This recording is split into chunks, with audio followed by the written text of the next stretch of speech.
This is Eric with TechnoRV, and this video is part of the TechnoRV Learning Series for the Rand McNally RVND 7 GPS unit. And in this video, I'm going to show you how to set warnings in the GPS system. And to do that, from your main menu, you will just click on RV Tools.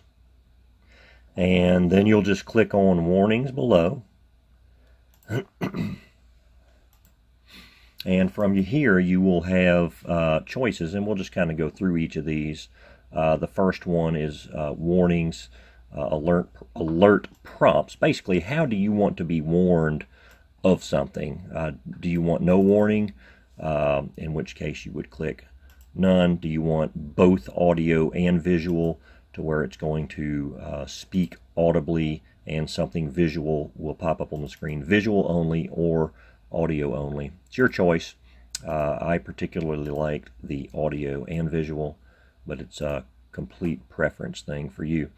The next thing is the auto dismiss warnings, and this basically is that if there is a warning and something comes up on your screen to say that there's a warning, how long will that stay on your screen? You can say that it never goes away. After 2 seconds it goes away, or after 10 seconds it goes away. And on the never, you would just manually take it off your screen.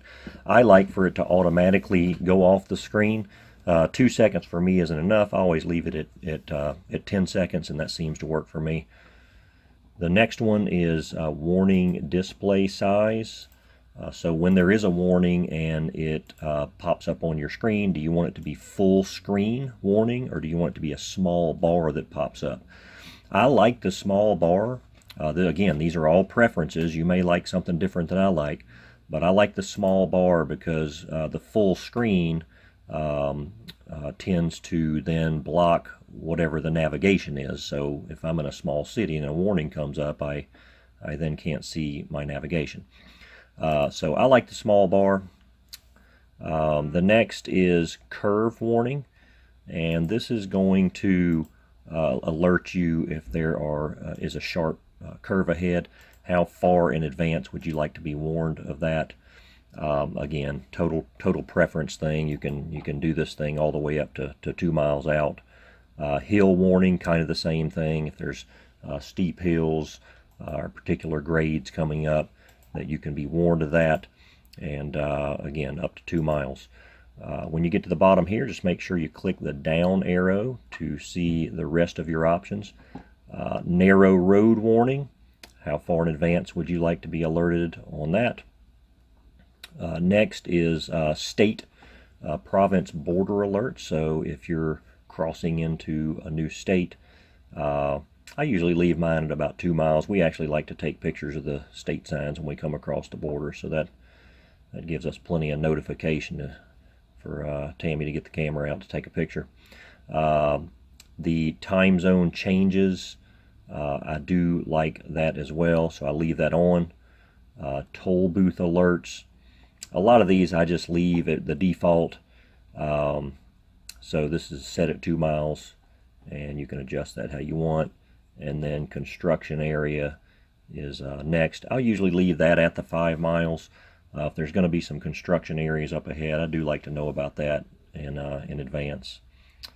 Again, press that down arrow to get the rest of the settings here. Speed limit warning. I leave mine at the amount over posted, and I actually run mine up to 10 miles an hour. Now this will basically alert me if I'm going 10 miles an hour over the speed limit. This isn't to say that I'm running around going 10 miles over the speed limit. Every now and again, the speed limit that the Rand McNally picks up for a particular area might be off by 5 miles an hour or something like that. It can happen, and in that case, I don't like it alerting me when it's not an appropriate alert. So 10 miles an hour, that usually covers me there. Speed limit change warning. If there's a speed limit change up ahead, again, 0.2 is the default. I just leave it at that. And that is how you set your warnings for the RV RVND7 Rand McNally GPS.